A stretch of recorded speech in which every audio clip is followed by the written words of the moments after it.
안녕하세요 여러분, 미국살이 꿀정보입니다.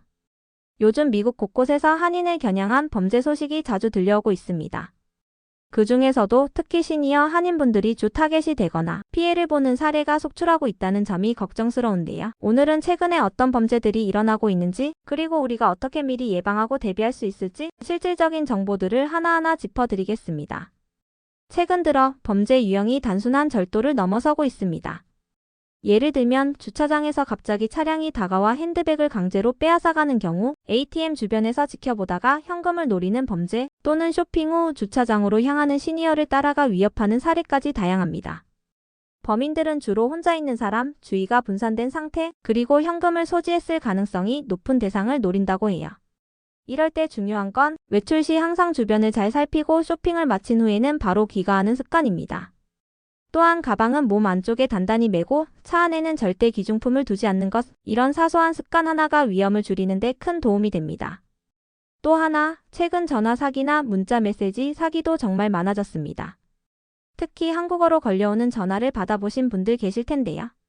소셜 넘버가 해킹됐다느니, 이민국에서 연락했다느니, 체포영장이 발부됐다는 식의 이야기들, 당황스러운 전화일 수 있으나 모두 사기입니다. 정부기관이나 경찰, 이민국은 직접 전화를 걸어오지 않습니다. 정말 연락할 일이 있다면 공식 서류나 우편으로 전달됩니다. 이런 전화를 미리 걸러주는 스팸 필터 앱을 사용하는 것도 좋은 방법이에요. 하이아나 트루콜러 같은 앱은 무료로 설치할 수 있고 위험한 번호를 자동으로 차단해줍니다. 요즘엔 문자 메시지도 교묘해졌어요. DMV에서 미납 티켓이 있다느니 운전면허가 곧 만료된다거나 병원비를 빨리 내지 않으면 보험 처리가 안 된다는 식으로 압박감을 주는 내용들, 저도 하루에도 몇 번씩 이런 스팸 메시지를 받고 있는데요. 이런 메시지들은 받는 사람을 놀라게 해서 빨리 돈을 내게 하려는 수법입니다.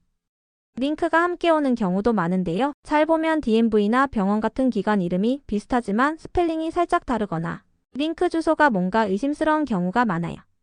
이런 문자 속 링크는 절대로 클릭하지 마시고 정식 웹사이트나 전화번호를 통해 직접 확인하시는 게 안전합니다. 그리고 또 요즘 의료복지를 악용한 사기도 많이 발생하고 있습니다. 특히 메디케어나 메디칼 수혜자를 대상으로 한 수법이 늘고 있어요.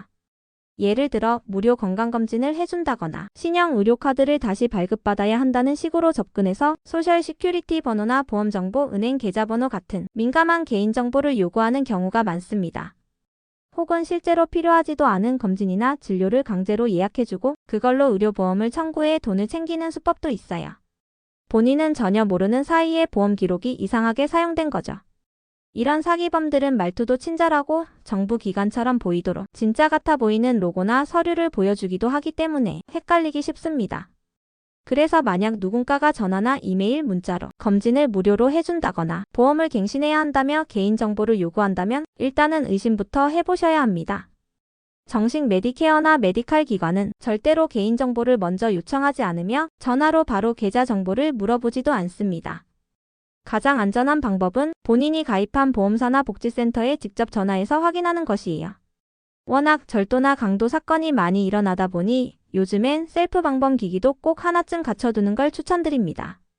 예를 들어 링 도어벨 카메라는 현관 앞 움직임을 스마트폰으로 바로 확인할 수 있고 아마존에서 저렴하게 파는 여러 브랜드의 실내 카메라는 움직임이 감지되면 바로 알림이 옵니다. 가격도 예전보다 훨씬 저렴해져서 100불에서 200불 정도 선이면 설치할 수 있고 스마트폰만 있으면 언제 어디서든 집 상태를 확인할 수 있어요. 특히 시니어 부모님 댁엔 꼭 설치해드리면 심리적 안정감도 훨씬 높아지죠. 또 한 가지, 요즘 이웃 간 정보를 주고받을 수 있는 넥스트도어라는 지역 커뮤니티 앱도 정말 유용합니다. 이 앱에서는 우리 동네에서 무슨 일이 있었는지, 최근에 도난 사건이 있었는지, 어떤 수상한 차량이 돌아다녔는지 이웃들이 직접 정보를 공유하고 있습니다.